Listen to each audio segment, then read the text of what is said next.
মামা,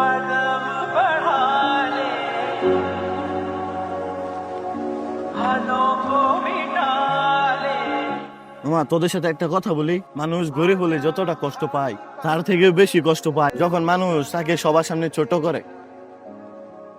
অপমান তো সবাই করে না রে, যাদের কাছে আমরা বেশি দুর্বল তারাই আমাদেরকে অপমান করে। কিন্তু একটা কথা মনে রাখিস, অপমানের জবাব মুখ দিয়ে দিতে হয় না।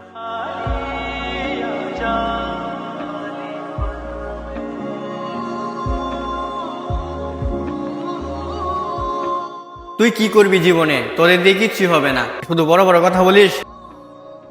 সবার সামনে এভাবে বলার কি দরকার? তোরা ওর পক্ষ নিছিস কেন? সত্য কথাই তো বললাম, তোদের সাথে কথা বলে আমি সময় নষ্ট করব না।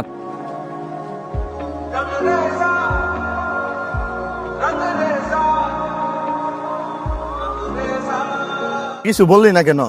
কারণ আমি জানি এখন আমি রাগ করে কিছু একটা বললে ওর আর আমার মধ্যে কোনো পার্থক্য থাকবে না। কিন্তু অপমানটা তুই সহ্য করলি।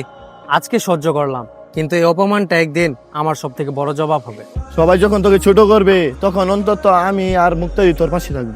সফল হওয়ার পর পাশে দাঁড়ানো অনেক মানুষ পাওয়া যায়, কিন্তু অপমানের সময় পাশে দাঁড়ানো মানুষ খুব কম।